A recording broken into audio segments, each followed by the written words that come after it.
Welcome to the Fright Lab.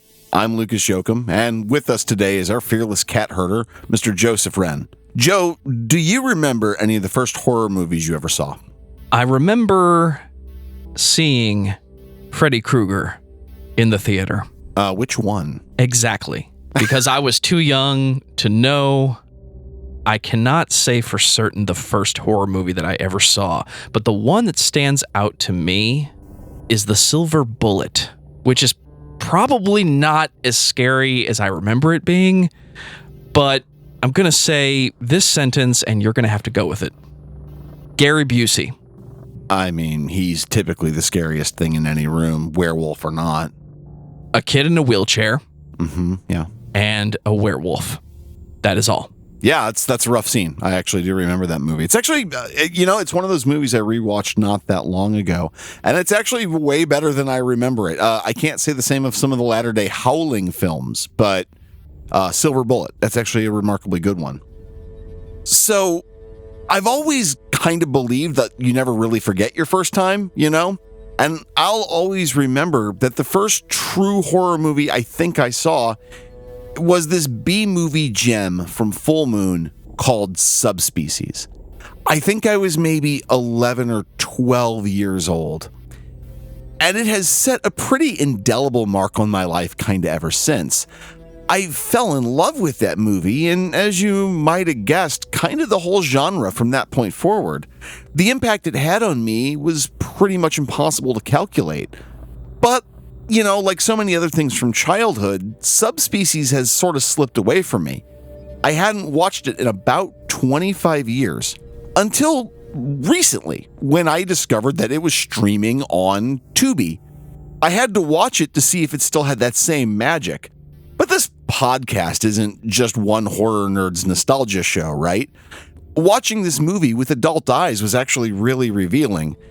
Seeing what can be done with basic vampire tropes, even with a small budget like Full Moon, it was really amazing. It's an amazing film, and I hope to convince you to give this one a watch. And then there are the sequels, which we'll talk a little bit about the second film, Bloodstone, Subspecies 2. It's something, I guess. We'll get to that. We'll get to Subspecies 2, I promise. So you saw your first horror movie at the age of 11 or 12? I think. That sounds about right. Were you kept away from such things at an earlier point in your life, or was it just not something that you were exposed to? I wasn't really exposed to it, right? My parents were not the sorts to really shy away from letting me watch stuff. I mean, within reason, of course. Kind of a true story that'll give you a little background into the life of me. People always ask me, what's the scariest movie I've ever seen? When you get to talking to people about horror movies, that's one of those questions that just pops up. One of the scariest movies I've ever seen is Pink Floyd's The Wall. That movie bothers the shit out of me. It still gets under my skin. Go on. So part of the reason that movie still has the kind of primal, genetic, deep kind of fear zap on me is that the first time I saw it, I think I was 3 or 4 years old.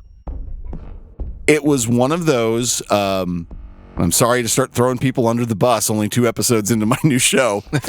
But so when I was really little, blue collar upbringing, my mom was out of the house doing something. My dad had watch of me for the afternoon, and he said, for whatever reason, oh, this should be fine. He can watch this.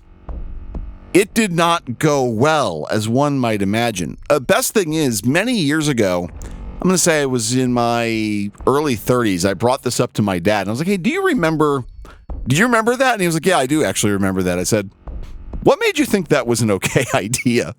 And he said something to the effect of like, well, it was just a bad decision about some things, and sorry about that, man. I mean, what are you supposed to do? But yeah, I saw that at a really early age, and to this day, that movie and that album even just gives me the chills. It's just, God, it's a scary movie. I can't remember a time I wasn't watching every movie that I watch. I think you could call me desensitized because I don't see a scary movie and think, oh, that one left an imprint on me.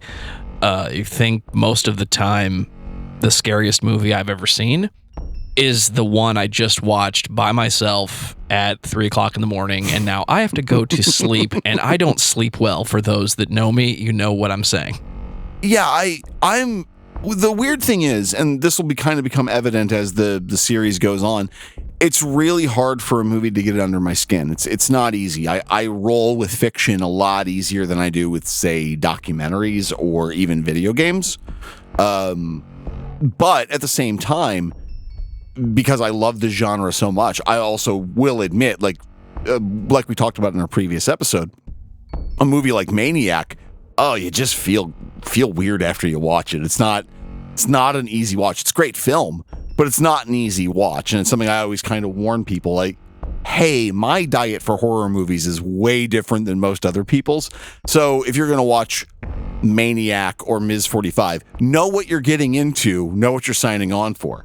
And Subspecies is kind of one of those movies, right? It's I'm not ruining anything about the movie when I say it's a vampire movie. It's really just, that's all it is.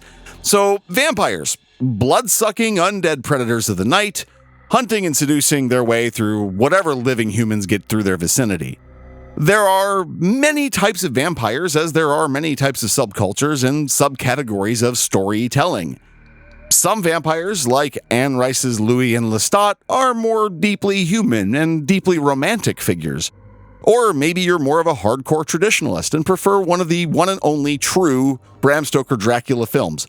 Pick one. I like Coppola's Dracula, but whatever. Or maybe your tastes are, I don't know, a little more death metal, and you like Count Orlok from Murnau's Nosferatu, who is more of a parasitic monster than beguiling hunter. The field is damn near boundless, with plenty of iterations to fit even the most exotic of tastes. Is this a good time to bring up Shadow of the Vampire? You know what? I think it is, actually. I hadn't even thought about bringing that up. Shadow of the Vampire was directed by Elias Merhaj. He is best known for a bunch of very strange experimental films that you should go check out. Merhaj's Shadow of the Vampire is a retelling of Murnau's Nosferatu, but here's, like, we're not ruining anything because it's the catch of the whole film. The real trick there is that Max Schreck, portraying Count Orlok, is not some depraved actor. No. He's really a vampire. It's a lot of fun. It's a really good movie. Willem Dafoe plays Schreck/Orlok. Carrie Elwes has a brief role in the movie. It's just so good. It's just so good. Don't forget John Malkovich. You know there's the fans out there. Oh, yeah, that's right. He plays F.W. Murnau. He does a really good job. It's a lot of fun. But yeah, I really like the Nosferatu type of vampire, as you'll kind of learn as Subspecies goes along. I like the kind of Nosferatu vampire, that like kind of folklore vampire. I really like that one. So, I mean, call them whatever you want, right? Lamia, Ghoul, Lamashtu, Rakshasa, Strigoi, Upir. World mythology is loaded to the brim with blood-sucking, night-hunting, shape-shifting monsters with one or more shared qualities between them. Folklore is always fertile ground to explore and experiment with, especially in our modern, kind of folklore-free age. And while most vampire media, and Subspecies specifically, isn't what we would call folk horror, it is a good source for many vampire tropes. Between that and the kind of rough template laid down by our old friend Bram Stoker, we have a broad set of guidelines to play with. And for my money, Subspecies has just a great example of this. So our film opens with a cameo from the one and only Angus Scrimm of Phantasm fame. He is an ancient king of vampires, and he just got a visit from one of his sons, Radu. Apparently, Radu is a bit miffed that his brother, Stefan, is going to receive a mystical relic, the Bloodstone, in a few short nights during a festival dedicated to the local vampire folklore. Radu, needless to say, dispatches his father, absconds with the Bloodstone, and sets our plot into motion. Shortly thereafter, a group of PhD students arrive in Romania to meet a friend, a local, who they studied medieval history with, somewhere, some college, they never say where, but whatever. So they head to Prejmir Fortress, home to this local vampire folklore that we'd mentioned moments ago. And there they meet Stefan, the more human brother of Radu. A conflict unfolds and that ends in bloodshed as well as some other vampiric messiness. All in all, it's a pretty good plot for a movie, at least on paper. So we need to talk a little bit about this, though. Let's start with Radu. He's portrayed by a character actor named Anders Hove. He's been in TV and movies since the early 80s, best known for his work in a long-running soap opera, General Hospital. And I gotta be honest with you, Hove plays Radu with absolute sick glee. He is unapologetically an evil little shit, rotten to the core. And it kinda seems like Hove is having an absolute fucking blast playing him. I have to imagine having a role that allowed you to just be a gigantic fiend, and that's gotta be kinda liberating, right? Every line he utters sounds like it's being spit at you from the very mouth of hell. And it makes matters better, right? Like, he's kind of got the Nosferatu thing going on. He's got the long fingers. He's big and long. He's filmed wearing weird clothes that distort his features. He's made up really well. He looks kind of like a early 90s Al Jorgensen if he were doing more heroin. Wow, dude.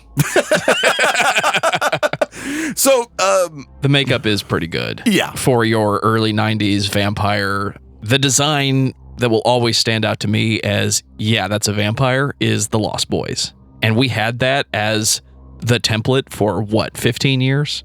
Buffy used it, Subspecies has it. Anytime you see that ghoulish vampire design, it looks like that. The eyebrows go up into points, the teeth come out, and everything's not okay. Yeah. Okay, so I hope that some of our fans who are, metal or industrial musicians are going to start sampling this movie.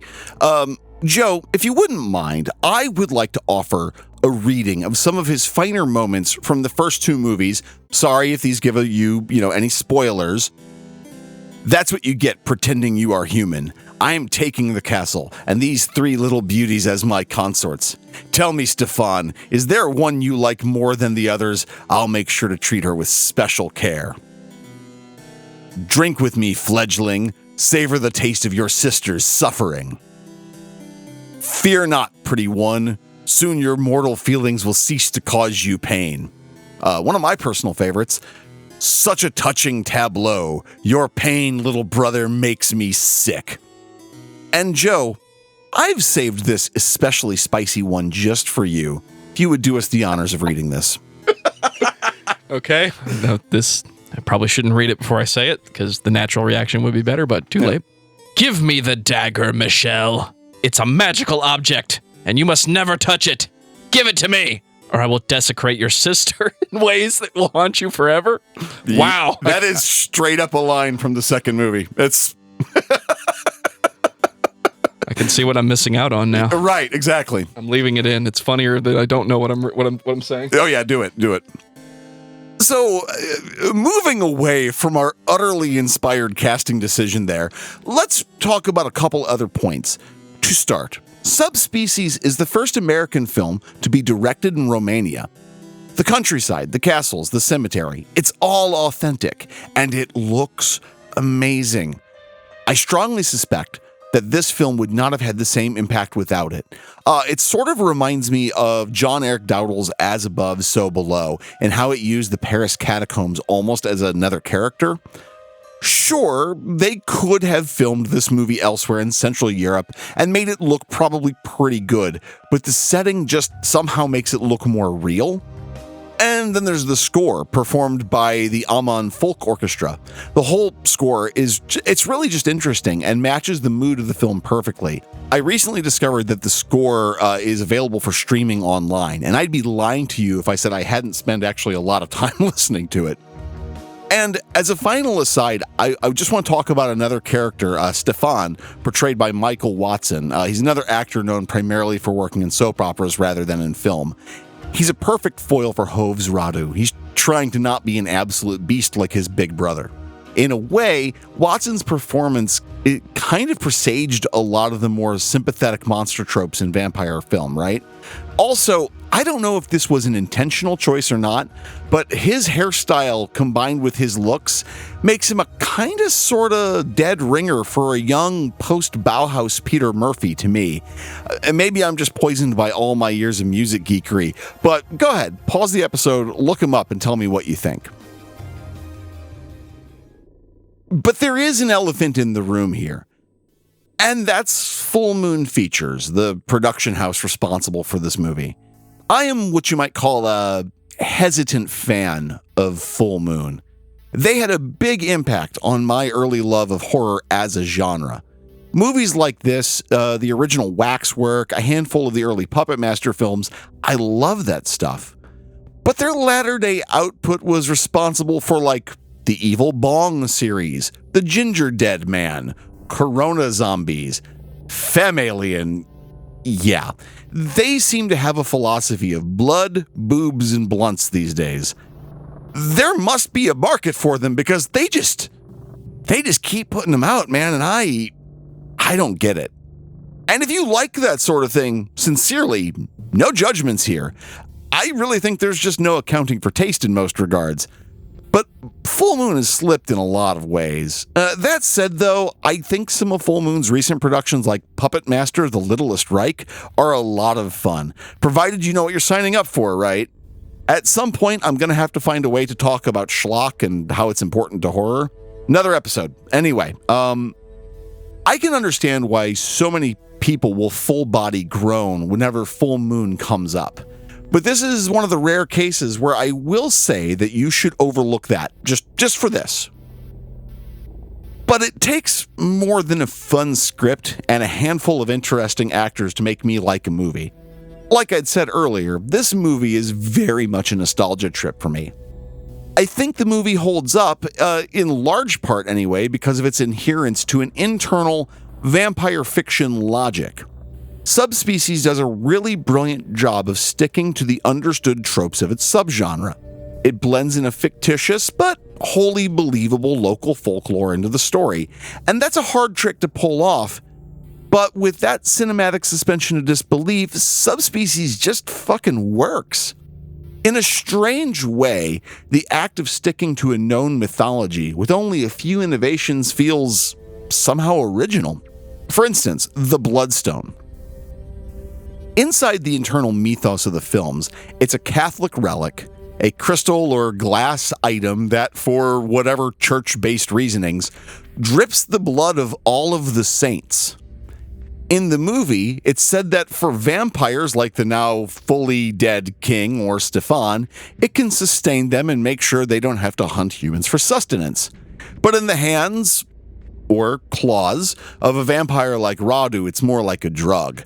It's not expressly said, but I would strongly suspect that whatever powers the Bloodstone has makes Radu into somehow an even bigger asshole. But that's me reading outside the script, right? You said all the saints? All the saints. It never specifies, oh, it's the blood of, I don't know, St. Christopher or St. Andrew. It just says all the saints. That means simultaneously then, right? I would guess. I mean, I don't know that, there's like a button on it that you can be like, oh, I'm definitely in a St. Stanislaus kind of mood at the moment. But then again, I mean, who knows? I've never had a good Saint's Blood cocktail to determine whether or not that's a good thing, right? That might be the plot of the 5th movie. At this point, it might be the plot of the 7th movie. Like, they're getting ready to release another one. Like, Anders Hove is not a young man anymore, and this next one's supposed to be the prequel. Anyway. I'm done with prequels. Yeah, same. There, I said it. Okay, so I actually did some digging into Catholic and Orthodox relics while watching this. I had to wonder if there was any actual relics said to drip with saint's blood. I was actually pretty depressed to learn that this one doesn't exist. There is at least one relic said to contain the blood of Jesus Christ, and a few other relics exist like the blood of Saint Januarius. I think I pronounced that correctly. The blood of Saint Januarius.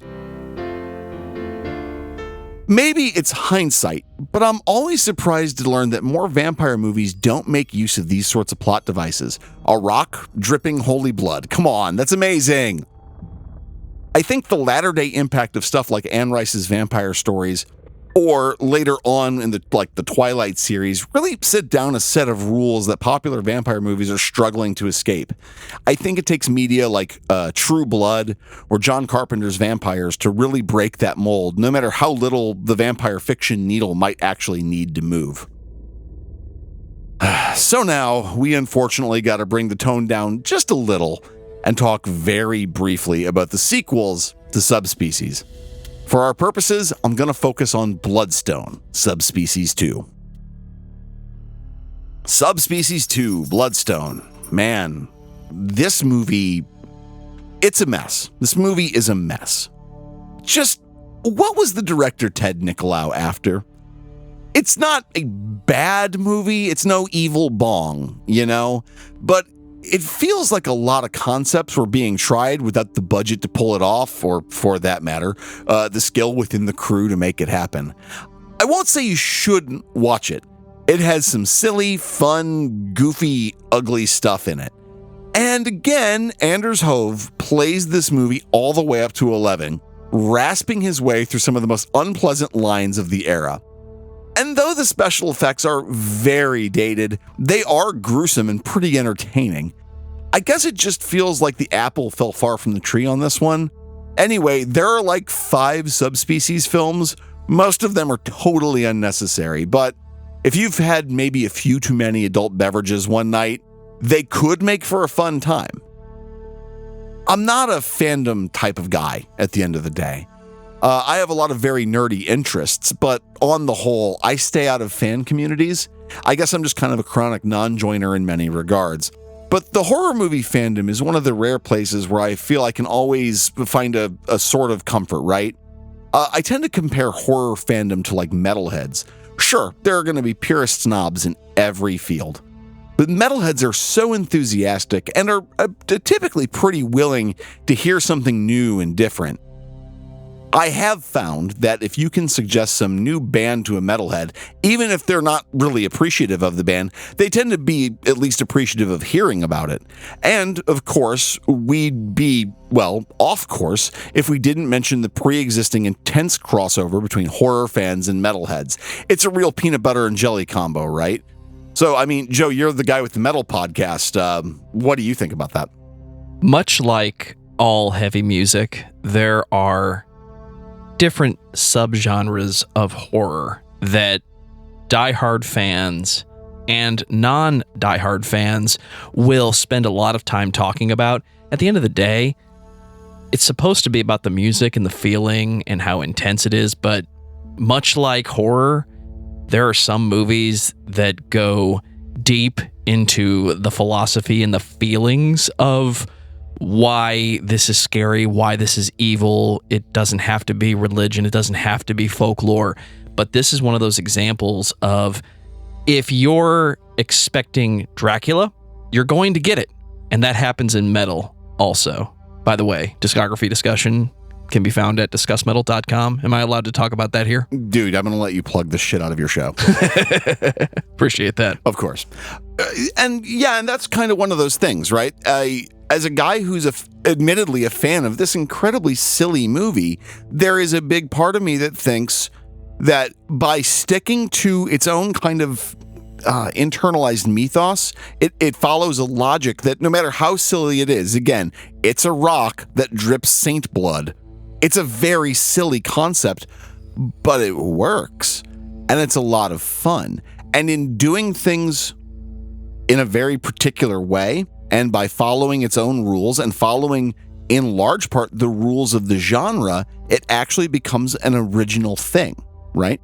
There's this moment in the movie that I really love where Stefan, again, one of the vampires of the movie, is accompanying a local into a building, and he stops, and the local steps across the threshold of the door and says, "Stefan, please come in," essentially, which is old school weird vampire myth that vampires can't enter a home or an habitation or someone's habitation, they can't enter it unannounced. They can't enter it without permission. No one cares about that. That's a tiny little rule that is mostly forgotten about in all but, I think, 1 or 2 movies. I think it's brought up once in The Lost Boys. No one talks about it. No one talks about it at all. And it's a neat thing how a movie can follow a script and then end up original at the same time. I think that's so cool. I'm kind of like, for that reason, for as much as I love this movie, I'm kind of surprised by the lack of discussion I find online. No one's talking about Subspecies. Some of it's probably the age of the movie, sure, but every horror movie has its own weird, deep subgenre, its own deep fandom. Why more people aren't talking about it, I don't know. That said, I didn't exactly go crawling through the depths of the internet to find any other commentary. But again, there's just remarkably little out there on the surface. I did find a handful of good ones, though, and I am going to link to those in the show notes. One of the recurring themes I keep finding in these reviews is, well, this movie isn't very good, but... And that just seems really silly to me. I've said previously that I don't believe in guilty pleasures when it comes to media. I don't see any issue with liking a thing on its own merits, Horror movies suffer enough from a bad reputation without people having to qualify what they enjoy. In a way, I kind of think the concept of elevated horror has actually done some damage to the genre. Sure, not every dramatic film is Amadeus, but no one gives you trouble if you like a big budget costume drama as well as a mainstream comedy, right? I understand that many fans want elevated horror to exist because they want their particular interests to be taken seriously. And look, I loved Midsommar and Hereditary. I think they're both great. In fact, I like both of those movies a massive deal. They're kind of, I think, like must-watch horror. And I think it was a great example of a horror film that is artistically focused and is freaky and uncomfortable to watch as Midsommar and Hereditary. But unless we are talking purely about the elements of horror genres, talking about elevated horror is honestly making things kind of worse. That's right. I've decided to say out loud that Subspecies is as valid and important as Midsommar. Please send all of your hate mail to the frightlabpodcast@gmail.com so we can know what sort of bunch of gormless rubes you all think we are for that idea. Wow, dude. Yeah. We're just going to come right out and say it. I feel like we're talking about horror as a whole, right? So how much of elevated horror is other countries? That's a really interesting question, right? This is a split production when we're talking about the first movie. Mm-hmm. I don't know about the sequels, but this is a split Romanian-American production. Yeah. And how often do you go see a horror movie? I'm guilty of it myself. Crimson Peak. I didn't like it. I didn't think it was scary. I didn't think there was anything about that movie that was disturbing. But then the ending happens, and I had the same reaction to The Woman in Black. That movie is a lot of she's just screaming, and that's what's supposed to be scary. I had to realize I was looking at a non-American folklore story with American eyes. And once I was able to step away and look at it from the perspective of why is this scary, it made more sense to me. How much of that benefits this movie and how much of that benefits elevated horror?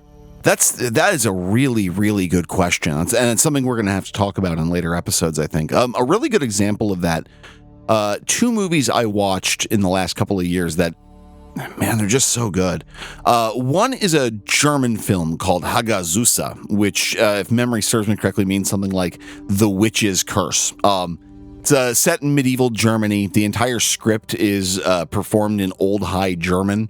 It's a very strange movie, but it's just dark and it's like a doom metal album turned into a film. It's dark and it's freaky and it's weird.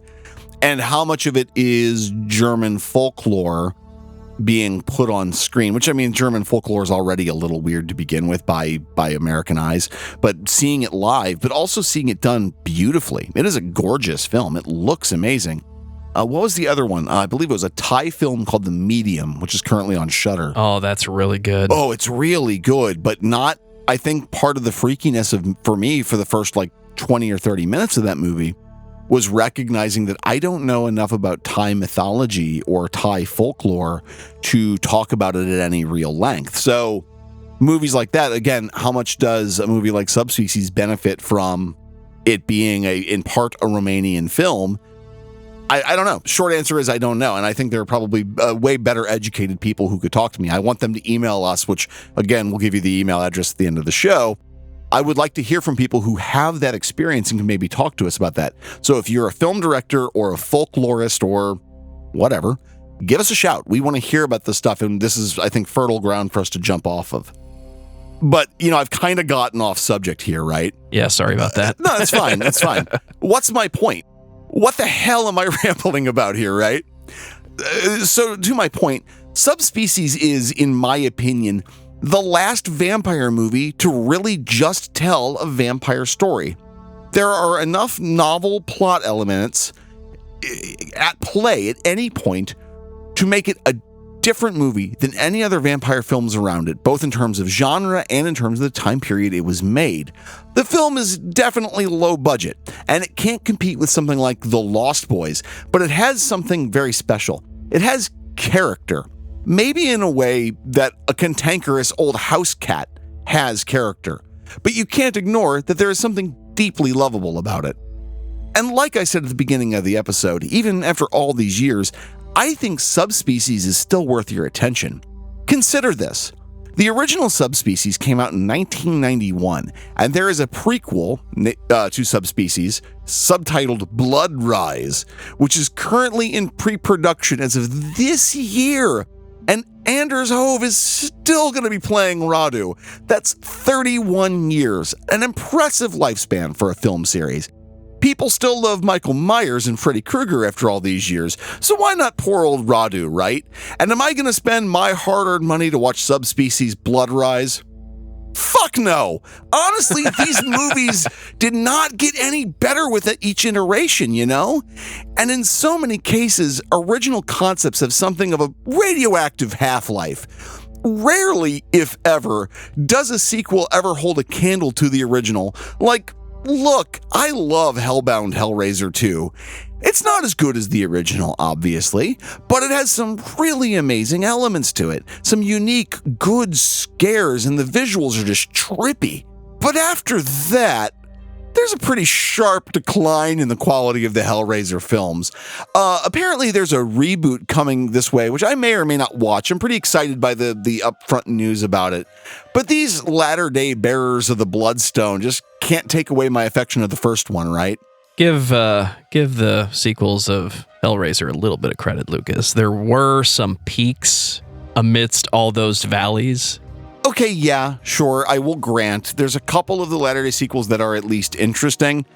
But as time goes on with those movies, I understand why Doug Bradley walked away from them. I really do. Did he walk away? Yeah. I thought he was cast aside for some reason. I don't know what the story is. I'm guessing he eventually looked at Hellraiser 46 and went, nah, I'm good. The Fright Lab is written and researched by me, Lucas Yoakum. It is performed by myself and our producer, Joseph Wren. Joe, where can they find your podcast? Well, discography discussion and all podcasts created by DiscussMetal.com can be found at DiscussMetal.com. We have sweet perks on Patreon, but I think people want to know where they can find the Fright Lab, Lucas. Well, you can contact us currently at thefrightlabpodcast@gmail.com. So what do you think, my dear audience? Have you seen Subspecies? Do you love it? Or am I completely off here? And what's your favorite deep-cut vampire movie? Should Joe not allow me to start rambling about my theories about creative properties? Email us and let us know. Give it a beat. Boom, boom, bap, boom, boom, boom, bap, boom, boom, boom, bap, boom, boom, boom, bap. Okay, we gave it a beat. Okay, I've got that pun out of my system. I don't crack puns. I actually fucking hate them, but I had to get that one out of my system. You've been cracking puns, Lucas. It's okay. You don't have to be a stereotype. You just have to be yourself and accept the fact that you are a stereotype. Believe me, man, I know. Like, when I was thinking about this show initially, one of the things that went through my mind was, I'm a bearded guy who wears flannels and, newsboy caps who has a thing about horror movies. Yeah, no shit. Yeah, clearly. kind of off-record, Joe. At this point, we need to put in some Masterpiece Theater-ass music. Just big welcome to Lucho Classic Theater. Yeah, something, harpsichords or whatever. Okay, so here we go. You asked for it. Oh, I did. Okay, so let's go ahead and throw some of these out.